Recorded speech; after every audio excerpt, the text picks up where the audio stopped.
Wow, the Braves come back and win against the Phillies 8-7. This is definitely in my top 5 Braves games I've ever watched. We scored 7 runs in the last 3 at-bats to stun the Phillies, stun me.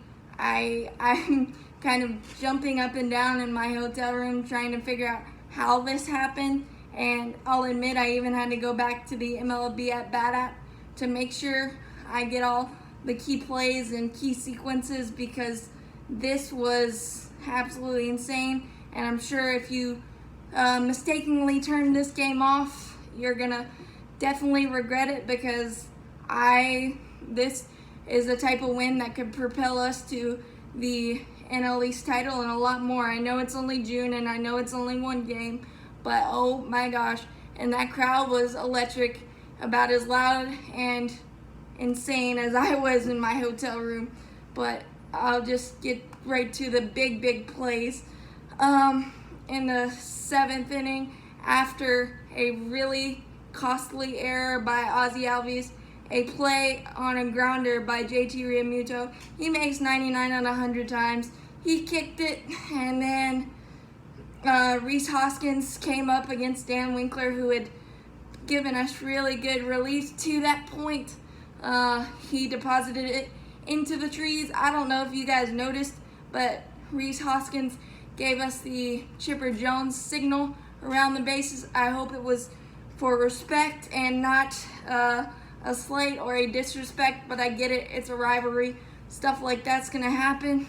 So at that point, it was 7-2.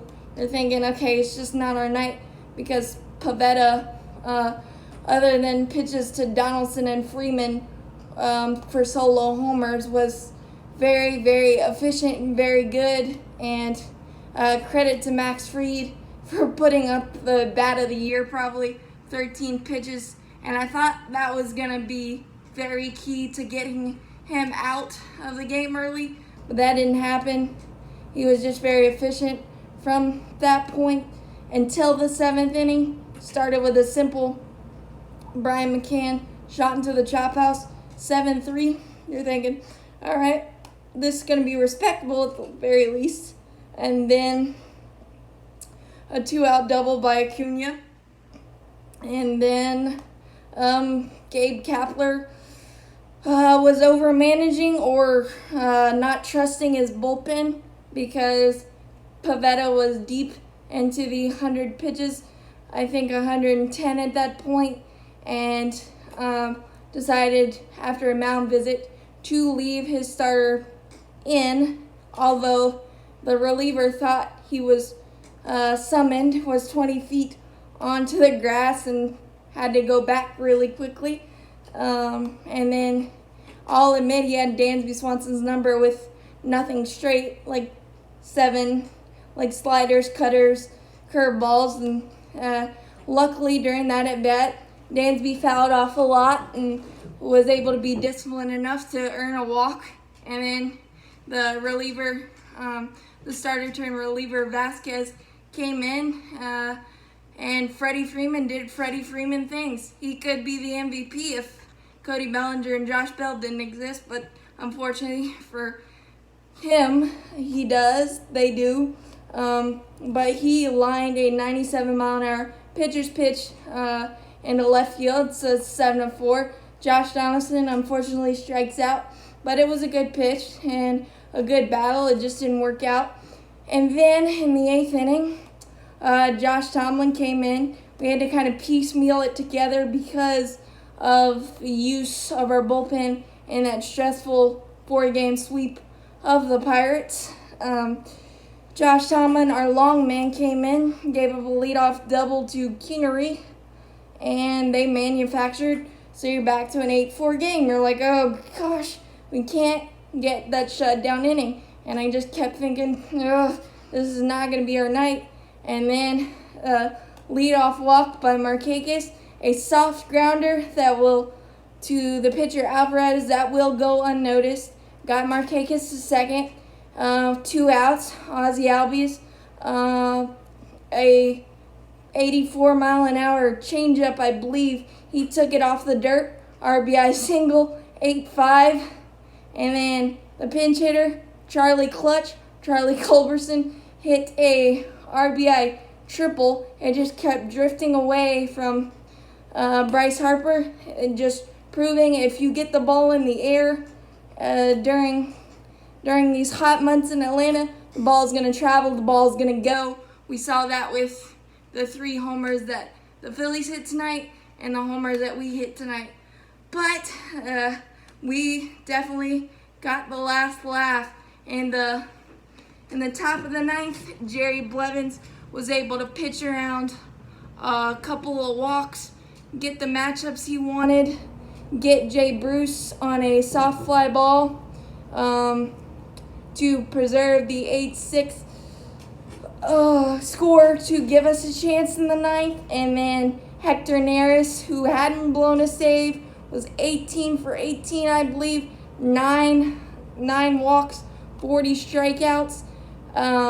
Was just a legit closer. You knew what he was coming with, but luckily we had 2, 3, 4, and a lot more come up in the 9th. It started with a single by Dansby Swanson on a hanging split, a 3-0 strikeout by Freddie Freeman. Those were hell of a pitches to Freddie Freeman. Just quality pitches. I was thinking, dang it. And then Josh Donaldson, a slow tapper. He was able to get Markakis to second. So that didn't really, it was whatever. And then, of course, Nick Markakis, he's got it in the back of his mind what he did opening day to him last year, the walk-off 3-run homer. They pitched around him, which is very rare. You see that. I realize Riley was a rookie, but it's very rare that you pitch around a guy because of success he's had and put the winning run on. Riley got down to his last strike, a couple splits and a good inside fastball, but he was able to get a hanging split, split the gap. Jay Bruce somehow barehanded it. I really don't know how, or we would have won there. But second and third, 2 outs. It was 8-7, and Atlanta's favorite son, Brian McCann, coming back home, getting his 1,000th RBI after swinging at 2 dirt ball splits, really good pitches, was able to get the greatest bloop I've ever seen down and just send me and SunTrust Park into delirium. Oh my God, this game, I don't even know. But I would like us to pitch a little better so our offense can just keep going to work. But I can't complain when we keep doing stuff like this.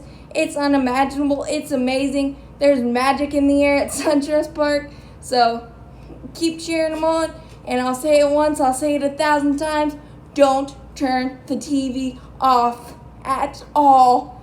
As always, go Braves. We'll look to continue the series magic against Aaron Nola tomorrow. Sean Newcomb with the spot start. Really hoping he gives us 7, maybe 6, 7 quality innings. Stay away from the home run ball and just take that mentality of just attacking hitters and not worrying about the name on the back of their jerseys. But as always, go Braves. This was absolutely amazing.